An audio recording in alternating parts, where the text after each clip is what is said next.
Happy Friday. You made it to the end of the month. Hope you had a great month. Hope it's September, October. Hopefully have been good months for you. We're heading now into the home stretch of the year, November, December. So hopefully you're going to hit November with on the ground running, or hit the ground running, as they say.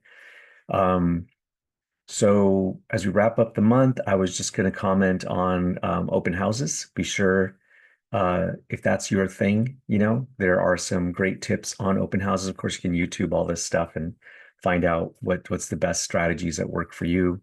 But I thought today I'd just share a couple of things that I do that you can do also for your open houses. So one thing I do is I print out 100 two-sided flyers.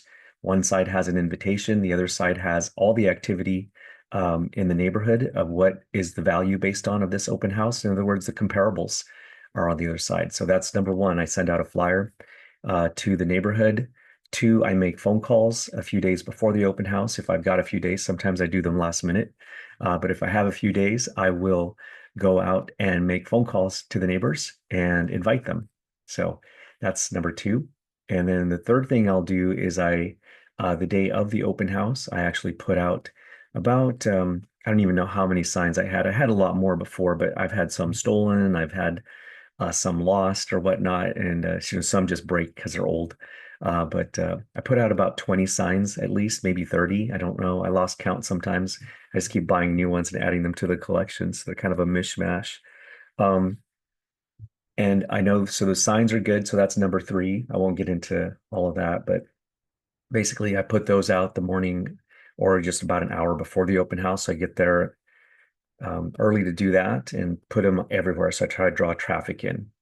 That ends up getting me about 50-50. What I mean by that is 50% of people will come from the signs, and the other 50% come from the flyers and from online leads. So that's a third thing I do.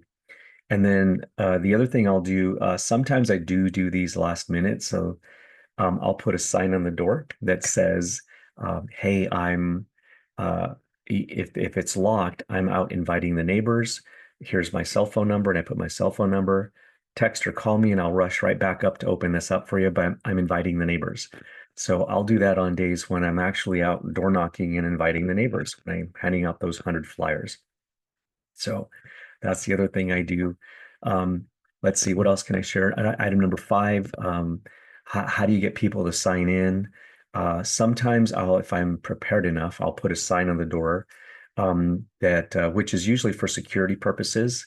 We require that all attendees or all visitors sign in, please. So we ask, we'll put a sign up. Sometimes the sellers request it because they have their cameras on. They want to know who's coming through their house. So whatever it is that's going on with the house, sometimes it's seller request, sometimes it's my request for security.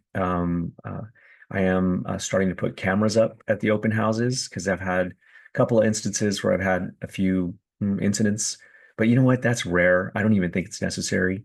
It's very rare that I've had any issues with anybody ever having, a problem being there or being a problem themselves. So that's usually a kind of a, people ask about that. Like, are you worried about being a realtor and doing open houses and whatnot for security? I'm more worried about the seller if it's occupied and there's things in the house. So actually, that's kind of a note to seller. If you've got valuables in the house and you're having open houses and showings, get those out of the house anyway. You're going to be moving. So get those packed away and stored or moved to your new location. So that way there's no risk of any loss or damage during an open house should someone come through, because a realtor can't watch everybody that's in the house sometimes if you've got some high traffic on that open house. So anyway, that's kind of some things I wanted to cover today on the open houses. And of course, follow up with those people that come visit and make sure you send them a text, send them a little video, send them a little email follow up, keep in touch with them. They are now, I'm going to say about half the people coming through the open houses have never talked to a realtor before, and they're actually looking for a house and they need some guidance and they have questions. So happy to answer those questions at the open house. Come prepared with interest rates, come prepared with estimated payments on the house. Put those on your open house flyer that you're handing out with the information on the house. So there's a few things you can do to be prepared at that open house. Um, and then as far as food and candy and all these other things, that's a personal thing. So it's up to you how far you want to go. Some people order catering. Some people order keep it simple and don't do anything. Maybe just some drinks. Back in the day, I used to make cookies and coffee, but I haven't been doing that anymore. So maybe I should. I don't know. I'm just always scared of that because I end up eating the cookies and the coffee. So, but anyway, just thought I'd share that today with y'all and hope you're having a great day. If you have any questions, put them in the comments below or reach out to me. You can just go ahead and get a hold of me. It is Friday, so today's my Friday, 4 Bullet Friday newsletter that goes out. I actually got that from, who was it? Was it Tom Ferry or some other social media guy had a 5 Bullet Friday and I loved it. It's just 5 things that interested him this week that he puts out. So anyway, keep a lookout for that. If you're not on it, send me your email and I'll get you on my email list for that. So anyway, hope you have a great weekend. It's the end of the month and hope your November is awesome too. Take care and we'll catch you next time.